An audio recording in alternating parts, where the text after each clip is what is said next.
Hello, good morning, good afternoon, good evening. Welcome once again back for another of the Empire Engineering Tech Sessions. This is Season 2, Episode 3. My name is Stu Pringle. I'm your host for today. Thank you all very, very much for joining this one. It should be a really good debate, and I've got some very, very good speakers who are going to join in the discussion today. Before we go any further, just a little bit about Empire Engineering, our hosts. Empire Engineering is a focused consultancy in the offshore wind market. They're a team of deep thinkers with offices in Bristol, Edinburgh, London, and Denmark. And Aaron from Empire is joining us today, along with our special guests. So thank you for Empire for letting this platform happen and giving the industry this place for a proper debate. Before I go any further, just a little bit of housekeeping. For anyone who's not been before, first of all, where have you been? Why have you not been in any of these sessions? And secondly, you'll see down the right-hand side, there's a bit of a chat stream. We encourage you as audience to get involved. Tell us what you think. Say hello. Tell us where you are. Answer back. Ask us awkward questions. Go for it. Also, once we introduce speakers and we're having the proper discussion, you can see at the bottom there is an ask a question function. So if you've got a more sort of thoughtful point you'd like to put to our panel, please put it in there and we will endeavour to pick it up as we go through the session. So that's the housekeeping over and done with.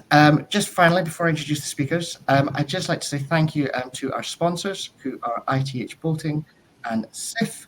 Without whom this whole series wouldn't have been possible. So thank you very much to them for giving us the backing for these sessions.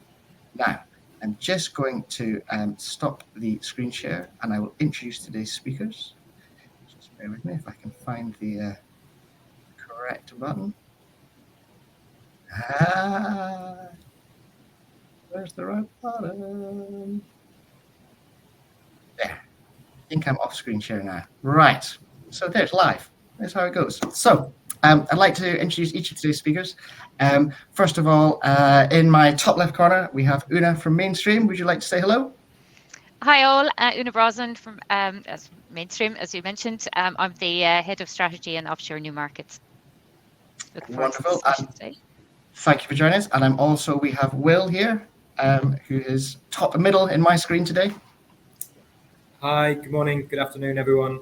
I'm Will Cleverly. I'm the Global Managing Director of ABL, a consultancy that work in renewable energy and particularly offshore wind and emerging markets. So looking forward to the discussion today. Excellent, thank you, Will. And we're joined by Mark Laybourne. Mark, say hello. Hello, hi, I'm Mark Laybourne. I co-lead the Offshore Wind Development Programme at the World Bank, and I'm coming to you today from Washington, DC. Thank you, Mark. And last but not least, our very own Aaron from Empire Engineering. Hello, Aaron. Hello, everyone. My name is Aaron Du. I'm a head of London office at Empire Engineering. Excellent. Okay, right then. So we've done the intros, we've done the housekeeping, we've said hello to our speakers. Let's get stuck in. I'd just like to start by setting out some definitions. So today's topic is all about emerging markets. But what do we mean by that? Well, for the purposes of today's debate, we are keeping the definition broad. Emerging markets are both those who are relatively new to offshore wind and have potential, but also developing countries who are looking to offshore wind as part of the mix to reach their own carbon targets.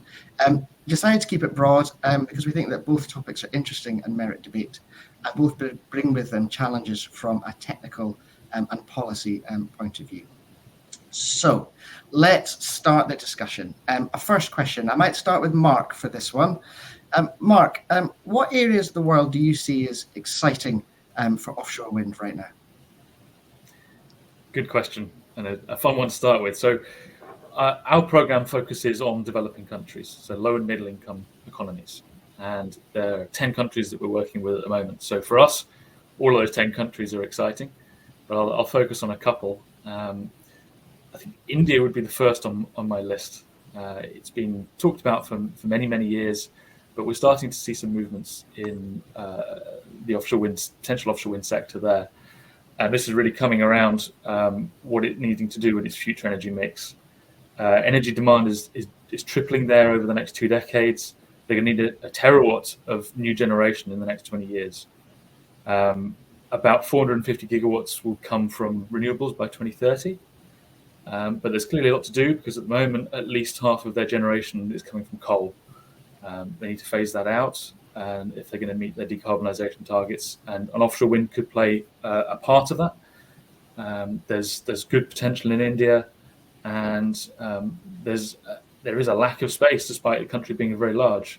So places you can put onshore wind and solar are becoming more constrained. So they're looking to see what else they can do. So I think that's one to keep an eye on in the near term. Vietnam, I think, is another one that's been in the news recently, making big headlines, particularly at COP, with their announcement on the net zero target of 2050. And their electricity consumption is also growing, and will be doubling, I think, over the next decade or so. And to get to their net zero, they will also need to decarbonize their electricity system, probably by around 2040 if they're going to meet their 2050 goal. Similarly, Vietnam is a large country, but it's also quite constrained in its space for onshore wind and solar. So they're naturally going to have to start looking offshore. They have a power development plan looking forward to the next 10 or so years that was drafted recently, but is being revised currently to respond to that net zero announcement. So I think we'll see a change in that plan, and expect to see. I'd expect to see offshore wind being part of that, delivering some capacity by 2030. And there's really good potential in Vietnam, at least 600 gigawatts of technical potential, but some fantastic conditions. The other two markets I'd mention are probably ones that haven't had a government ambition or target set yet, but there's been an awful lot of private sector interest, from developers.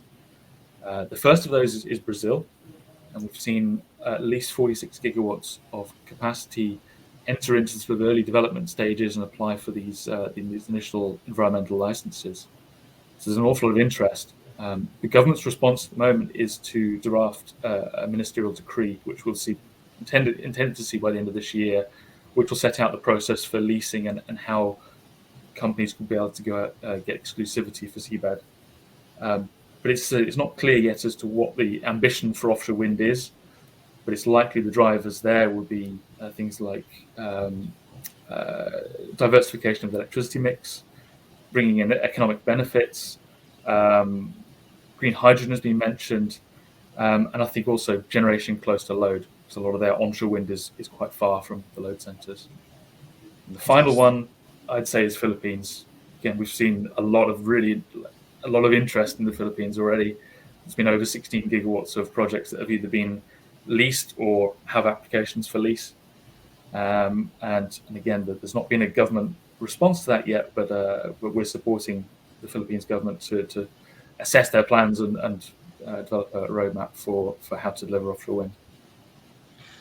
Wow, I think Mark's just set the bar pretty high there for answers to questions. I don't know how the rest of you are feeling after that, Mark. That was absolutely brilliant. Thank you so much. But it was so good. We've temporarily lost Aaron, so I'm just going to get him back up. Here he comes. Sorry about that. Not at all. Will, I saw you nodding to some of the points there. I know that you're active in different parts of the world. Is anywhere from your sort of seats that you're seeing is particularly interesting? You'd like me to follow Mark from the World Bank? That's yeah, pretty much. I know. I thought it was a nice hospital pass there, right? It's always really interesting to hear Mark speak, and you can see me scribbling down notes wherever Mark says that the offshore wind is going to go next. It usually is. So I write it down and make sure that we're there too. So most of the countries that Mark mentioned, we've got people in, so I've got an interest and perhaps some value to add there. I think later in the conversation we'll talk more about what you might call emerged rather than emerging markets, because that's where our strength is and some of the technical difficulties are. Places like Japan, Korea, Taiwan, even the US. But I guess just to focus a little on some of Mark's points, Vietnam, I agree, is a huge opportunity. I think there's also some risk there. And for me, it's mainly around the grid. And there's two very large demand centers, one in the north with Hanoi, one in the south with Ho Chi Minh City. And a lot of energy generation currently in the middle. There's There's 4 gigawatts of onshore wind about to come online. There's lots of solar. There's due to be lots of offshore wind, again, in that sort of central area. And I don't think Vietnam is quite ready yet in terms of the interconnectors and the grid to manage that demand and supply. So if we're looking at a particular risk, that's one. There are a few offshore wind farms in the north. So if there's anyone from Ørsted listening, I haven't forgotten yours. That's centrally placed in the north, next to Hanoi, although of course that's in deeper water, potentially floating wind. Interesting stuff. So yeah, so Vietnam's interesting. The other one I'll talk on is Philippines. That's the only one that Mark mentioned where we don't yet have a presence, although it's on the list for 2022. Same grid issues, I think, and maybe combined with the ports and harbours not quite being ready yet for floating wind. I think it'll almost definitely be floating wind in the Philippines, and Mark, I don't know whether you'd agree, but there's a lot of infrastructure that needs to be in place for floating wind anywhere, let alone in a country that hasn't first been through that offshore wind fixed bottom hurdle. I think that was a pretty good follow-up. You should. We're done well there. So I think it's definitely time to bring Una into the discussion, because in the couple of conversations I've had with you, I've never seen you so quiet for so long. So. Well, it's hard to definitely. I think myself and Aaron at the tail end of this discussion are trying to bring some interesting points into it.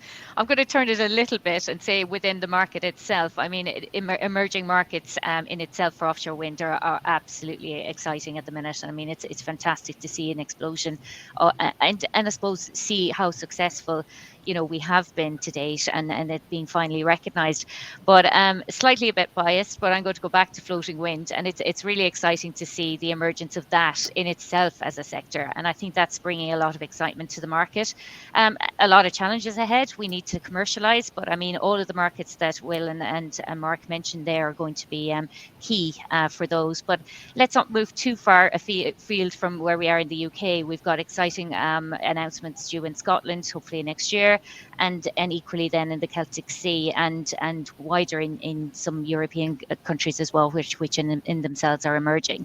I think that's really, really interesting. And evolving that further, I mean, the shape of how offshore wind is going to look in the future is an emerging market in itself as well. Is there going to be a combination of, whether it's battery storage, hydrogen, ammonia, looking at maybe aquaculture, or looking at how we actually bring all these wind farms together? I think that's going to be really the crux in the next decade. We've been successful. A lot of hard work has gone in over the last 10, 15 years in improving the technology, and now it's really diversifying that and making sure that we can bring the commercial scale to the globe, basically. But volume is going to be a big challenge, and obviously making sure that we have the right people and we have the right, the lessons learned are being brought to these emerging markets is going to be key. Yeah, absolutely. Now then, I think we should talk about challenges. I feel like we're heading that way. So it feels like there's kind of two clear axes here. There's challenges around policy and local government, and then there's also technical challenges that can be particular to some of these markets. And we're doing this in the shadow of COP26 and some big statements that were made and some big targets that were set. So, what do you see as standing in the way of us reaching those targets? And I might start with Will on this one, and then I'm going to go to Aaron because I'm very conscious I've not brought him into the discussion yet. But Will, I might give you the first bite of this one. Sure. So challenges in emerging markets. I mean, there's the classic ones. There's the nat cat risks, natural catastrophe risks, particularly out in Asia, where lots of the emerging and now emerged markets are, typhoons, earthquakes, etc. That were issues, but I think the industry and the financing have now got their head around it, and are less of an issue now than perhaps they were considered to be in the beginning. So I guess if I was to focus on one real challenge that we see today, ABL act as owners engineers on behalf of developers around the world. So we get involved at development and into construction, and one of the things we're asked to do a lot, as I know Aaron is too, is to help with the fabrication planning. And step one is to look for a yard nearby, or maybe even in the country if there's those localization requirements that are suitable for building 100 jackets or so. And that's just about feasible now, although it's challenging. And if you look at the ambitions that the world has, and on the back of COP26, we're talking maybe 20 gigawatts of new capacity every year for the next 20 years. 20 gigawatts, if it's a 10 megawatt turbine, is 2,000 jackets a year, which, to my maths, if you're doing one a week, means you have 40 yards around the world, all pumping out jackets one a week at full capacity.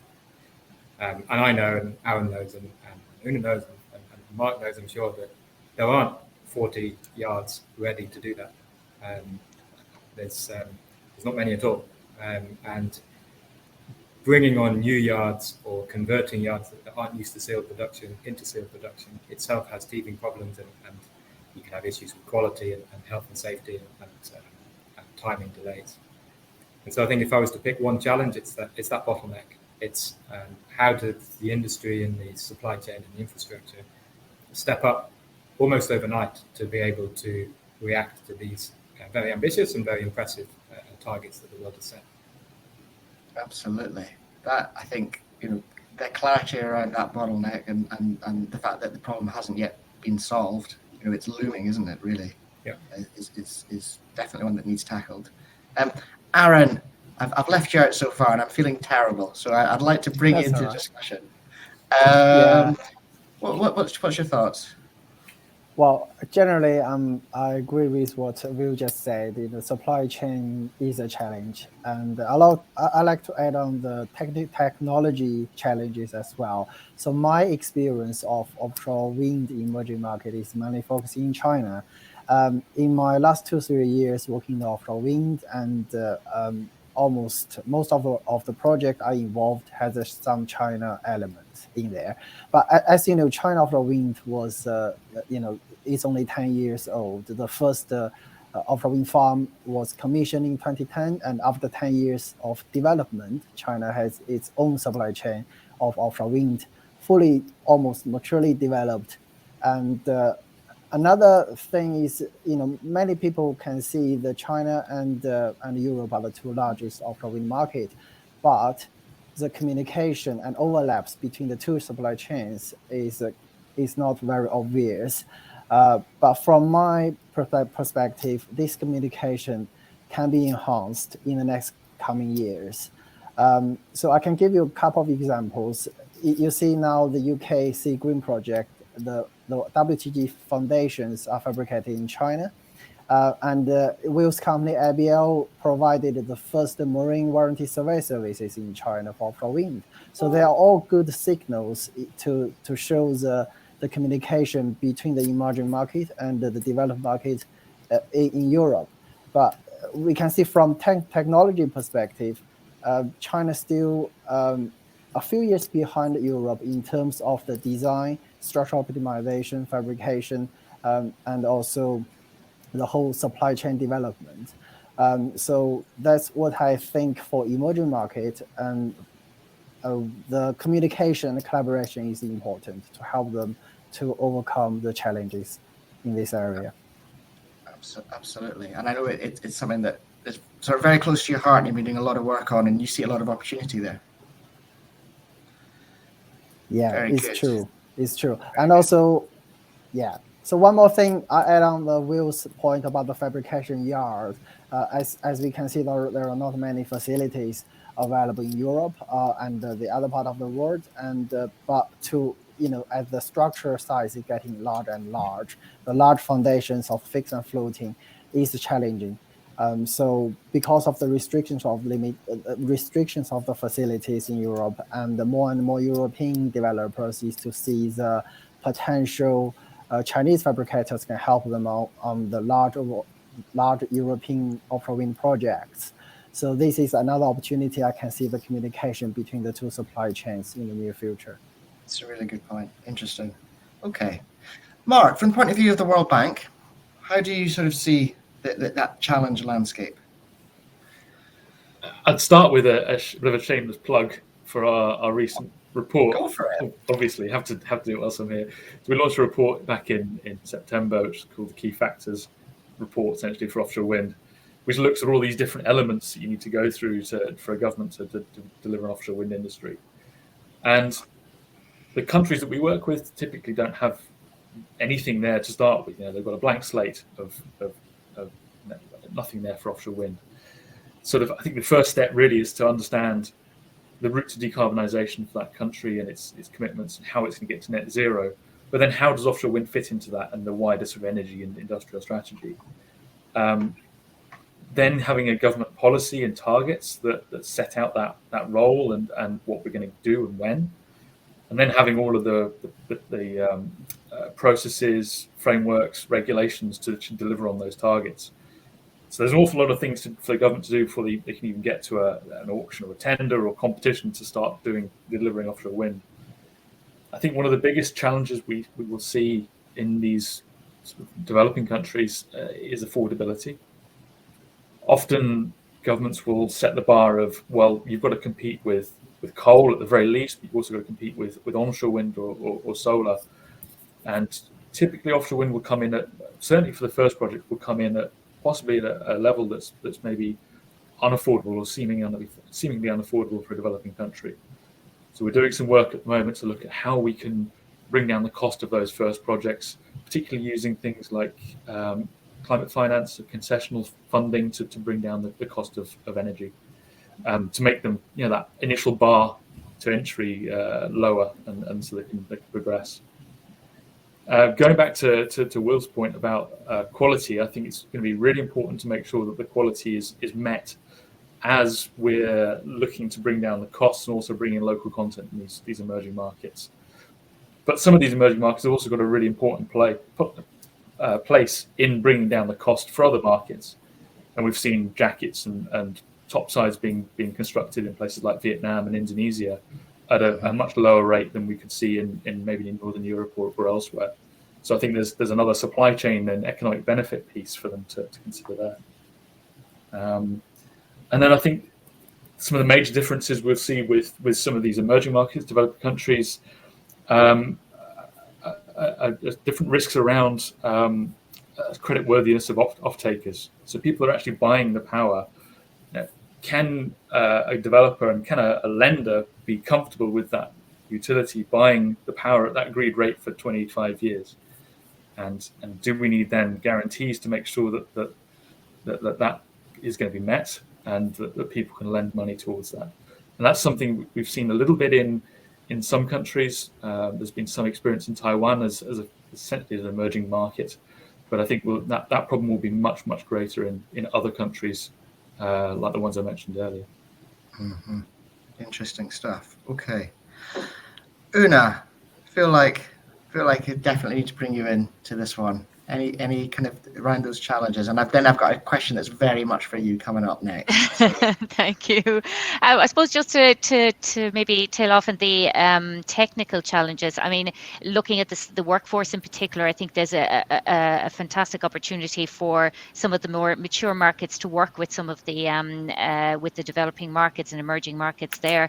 And I think looking at supply chain partnerships in particular to accelerate some of these emerging markets, I think would be of benefit. Whether it's partnerships at developer level or it's looking at supply chain, getting involved with local companies there, particularly, I suppose, to get to better understand, the challenges around offshore wind, bring the knowledge up and make sure that the lessons learned are being brought into that early development of the market in particular. We if we're to get the cost down and get them down quicker than we have here in Europe, I think it's imperative that, we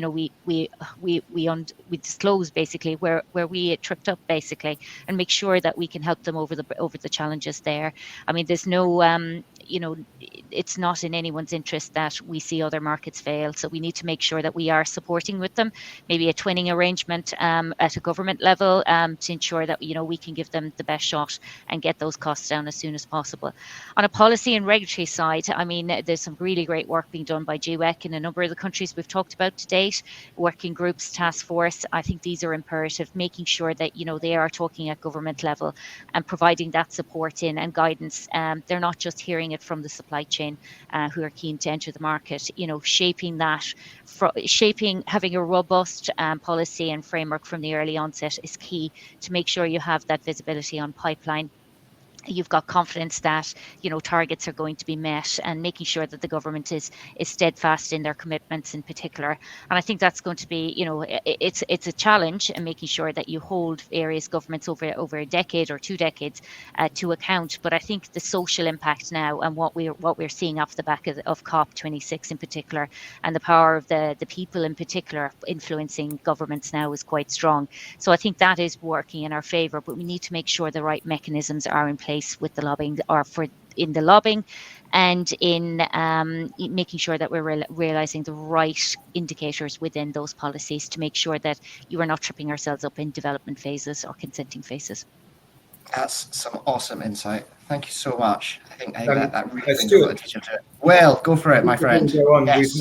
We've had 3 questions in from the audience. They're firing in now. Do you want me to? Go on. You feeling? Yeah, go for it. Absolutely. We like a bit of interaction. So tell me what you think. Go for it.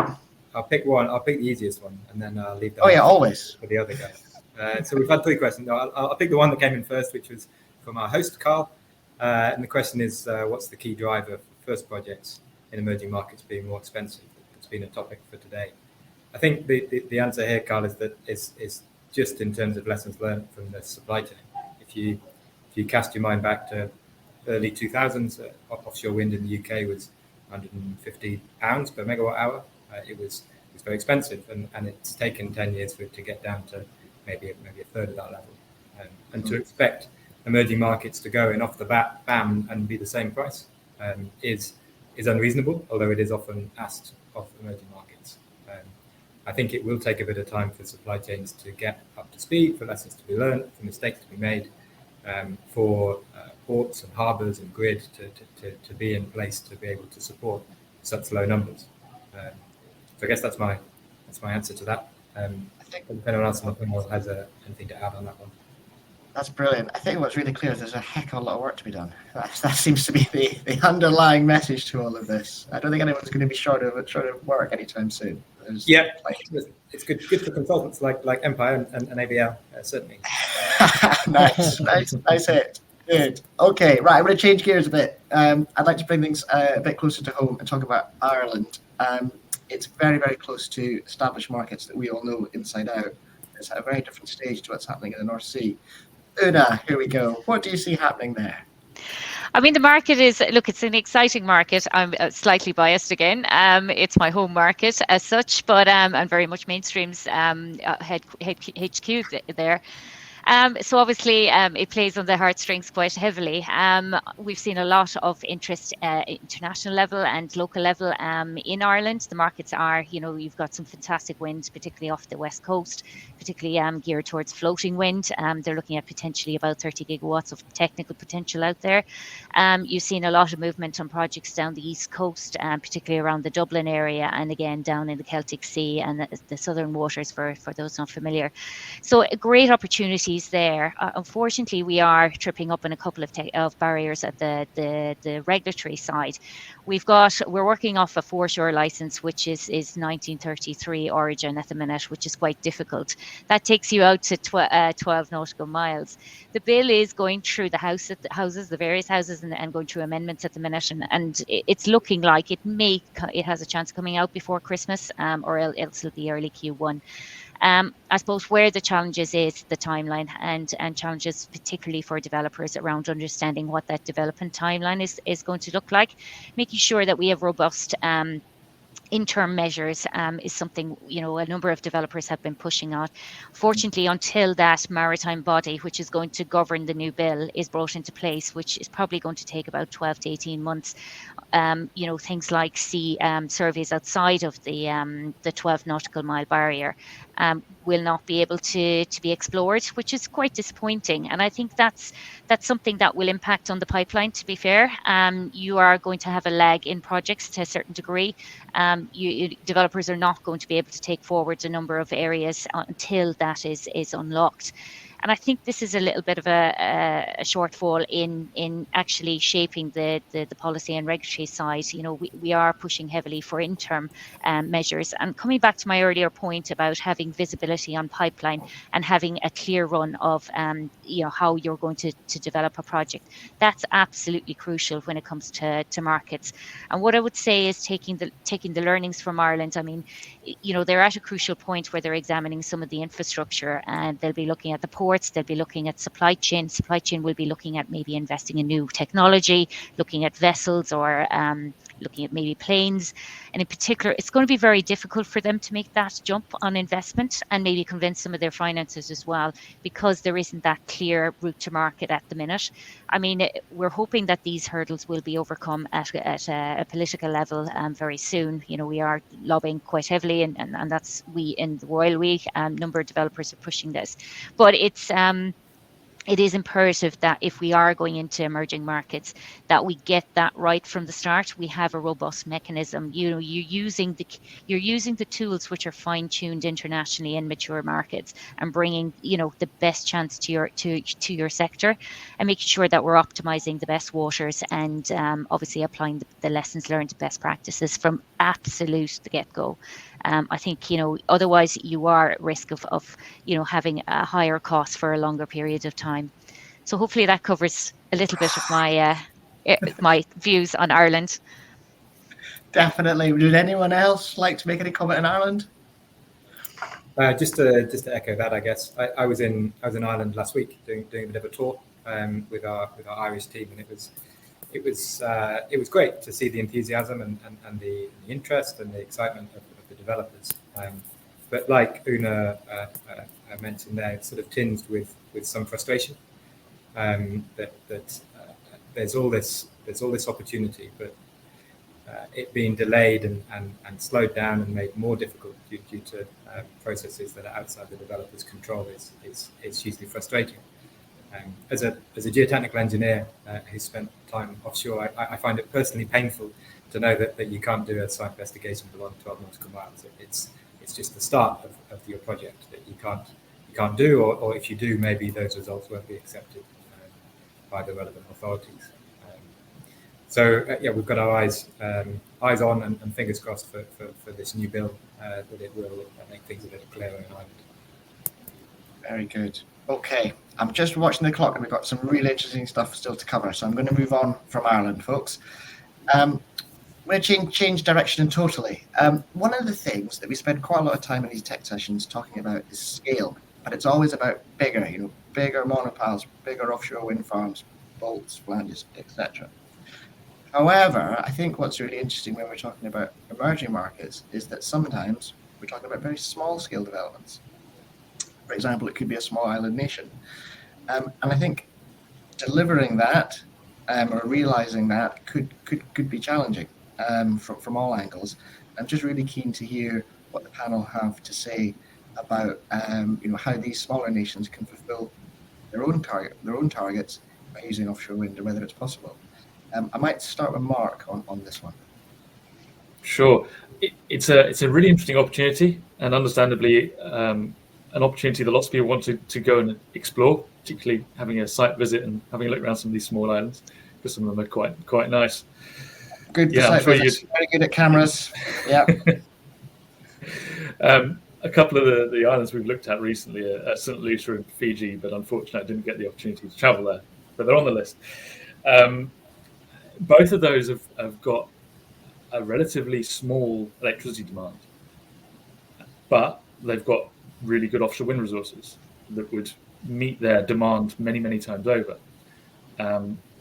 Both of them also have ambitions to decarbonize.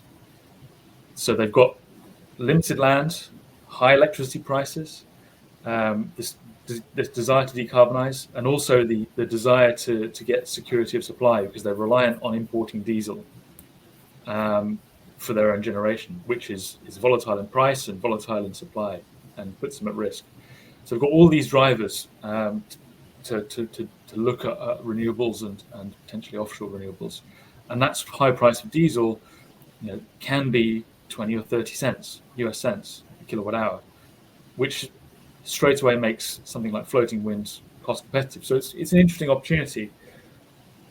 But the small scale, I think, is one of the big issues for the offshore wind industry. So from a developer perspective and a supply chain perspective, developing a 20 megawatt project or even a 100 megawatt project these days is not interesting, and it's very commercially difficult to focus everything where you've been thinking about gigawatt scale is now the new normal, to going to the completely opposite end.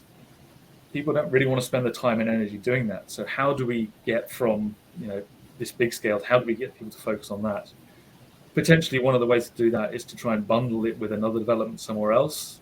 So somebody could be doing a larger project in the vicinity or in the region, and they might have the commercial strength to be able to say, well, we'll just absorb this into this other project and deliver it together. That's interesting.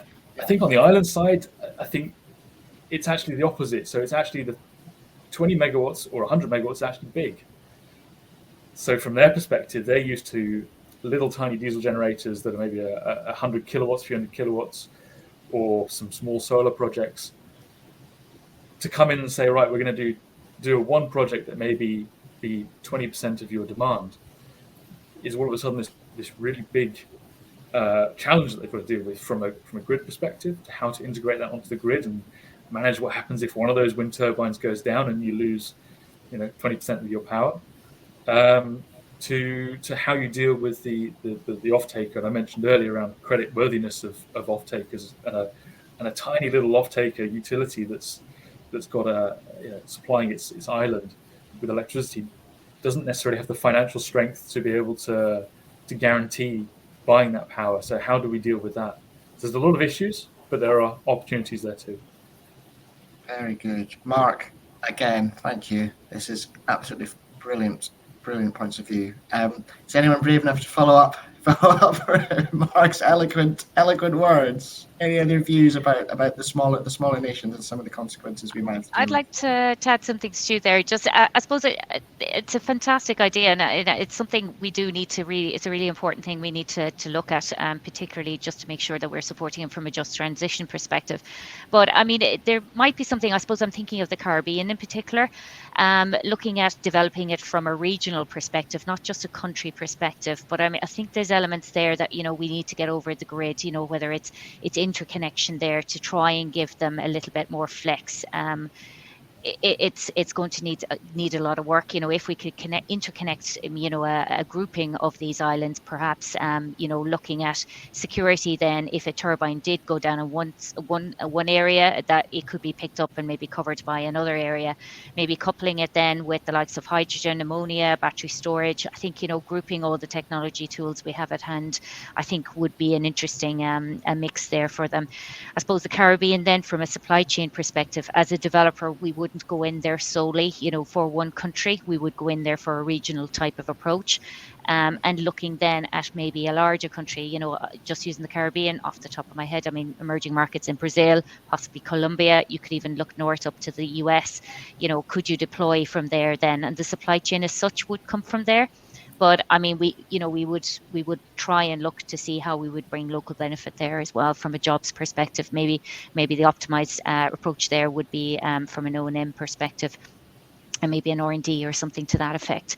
But I think there's a lot of merit there. We certainly do need to put some eyes on it and make sure we are giving enough attention to those small island communities. It sounds like there's a whole session in itself on this. I think there's a lot to be explored there. The idea of teaming up at a national or regional scale. And I'm quite sure Mark would be the first to say there's quite a lot of obstacles in getting that sort of deal going. So Absolutely. but really interesting ideas for sure. Okay, I've got an absolute killer question to ask coming up, but before I do, Aaron, Will, is there any other points you think on this side that you think is sort of useful to add into the mix? I guess just to add to Mark's point about the difficulty to get a supply chain interested. Even in emerged markets, some of the work we do at the moment is fairly small scale, because it's floating wind and it's pilot stage. It's sort of 10 to 100 megawatts, and even in an emerged market, trying to get a turbine supplier to agree to a project that's that small is quite challenging. So adding on probably floating wind, and adding on probably an island a long way away from any other deployment, I could envisage it being quite a challenge. If there's any turbine suppliers in the room that can disagree with me, then please feel free to answer it in the chat. But at least that's my experience so far. Okay, I think that's a really fair point. Aaron, any thoughts from you before I get my crystal balls out and we look to the future? Yeah, just a quick one is I think the political reason is more important than the commercial and the technology reason when developing this small scale project in the emerging market. So the government effect is the policy and their target is more important. Yeah, fair point. Good. Okay, team, crystal ball time. I'm going to put you on the spot. So look, we've just had COP26. Lots of big noises made, lots of targets set. Where do you think we're actually going to get to by 2040? And I'm going to throw this one at Will first. Okay, good idea to throw it at me because I'm going to be pessimistic, and I'm hoping that the other three will be optimistic. I was hugely disappointed in the outcome of COP26. I think there was all this hype, all this noise, as you say. Everyone was pulling in the right direction, and then suddenly you get that body blow at the end of phasing down rather than phasing out of coal, which I think will make a huge difference to whether or not we can hit net zero targets of 1.5 degrees and all the other things that we should and need to do. I guess just to temper that a little, I guess the reason I'm disappointed is because I and everyone had such high expectations that suddenly, for the first time in 26 COPs, everyone was pulling in the right direction. And no matter whether you were in finance or whether you were a politician or government or engineer, everyone was clamoring to be green. Green was the new sexy. It's no longer a hippie thing to talk about wind farms. It's really big business, as well as altruistically the right thing to do for the world. And I think that enthusiasm really drove that momentum higher and higher and higher, which is why I was disappointed that we didn't quite reach where we wanted to. But maybe on the back of this COP26, COP27, COP28 are both in the Middle East. It'll be interesting to see whether the impact that was clear on Scotland and Scottish and UK ambitions will be matched in future years by the Middle East, which has a bigger step to jump. And I think if we can learn the lessons from this COP and the last minute changes and some of the lack of clarity, but keep the momentum, keep the enthusiasm, I'm hopeful that if you ask me that question in a year, I won't be disappointed. Okay, well, might hold you to that. We'll see where that one goes. Okay, so there's Will's view. Mark, where are we going to take it from there? Do you share those thoughts? I'll try and counter a little bit in that I think we had high hopes, but we've had high hopes in previous COPs and they've been completely dashed before. Here, okay, maybe we didn't get to exactly our expectation, but we've still had some good wins, I think, out of COP. We've had coal mentioned, and it hasn't been before. It's not been a target of what we're doing to decarbonise. So whilst it's not exactly the words we might have wanted, we've got an aim and ambition to remove coal from our electricity mix. I think that's a really important target for offshore wind. And we often see people saying, oh, offshore wind needs to compete with solar or onshore wind. That's not the target. The target is coal for most of these developing countries, because that's the biggest source of emissions for most of them, and it's a critical issue. We can't have them building, well, any country building new coal if we're going to try and meet our net zero ambitions. So I think that's a success. We've also seen success in other countries like Vietnam, mentioned earlier, with their new target for net zero by 2050. We've mentioned, there's a lot of challenges to get to all of these. It's not going to be easy, but it's going in the right direction, I think. And ultimately, well, we as the World Bank Group, we're here to help support these countries get to those targets. So we're going to help them as much as we can, and hopefully we'll get close. Right, Will brought me down. Mark, you've cheered me up. Una, what are you going to do? Come on, Una. I will agree that I was hugely deflated at the end. I watched it on TV as it was unfolding, and I was struggling, to be honest. But to be fair, like Mark made a good point there, that there was a lot of positive points within the negotiations. Particularly around deforestation, the net zero targets, and collectively, I think having everyone in the room has been very productive. I do think, this is a decade of urgency. We'll know where we are in 2030. I mean, we'll know, Code Red is kicking in already. And I think, the negotiators, I think their time is going to be a little bit harder when they go to the next few COPs in particular. I mean, we've seen where the challenges and then the last minute hooks have come in. But I think, you'll see a lot more countries ready for that maybe at the upcoming COPs. Industry in particular, I think the importance outside the blue zone in particular, and I think we saw a lot of enthusiasm, and really the people who are going to actually convert some of these targets are actually sitting on the fringes, and some of the discussions that a number of individuals, and I got to myself, we've had catch-ups in between what we've seen on the fringes, and it is quite positive. I do believe we are going to take a grip at this from an industry, a community perspective. On a country level, I think it's up to individuals and companies now to hold governments account, to make sure that we are putting on the urgency Code Red this decade. If we're not there by 2030, I think we've got some hard questions to ask our governments. Agreed. I think the key thing is definitely it's in the public consciousness now. Absolutely. I think that's been a big step change. It's definitely gone to the next level. I mean, when you hear, people outside of our industry in particular talking about, some of the key matters there, I think the profile has been, raised to the, levels we've never seen before. And that's socialization is going to be key to getting this over the line. I think we can all agree to that one, definitely. Aaron, I'm conscious we're massively over time, and I know Will has a meeting to go to soon. So, Aaron, any final thoughts from yourself? Yeah, just a quick comments. I think different countries have set up their own targets, and different countries have their own challenges.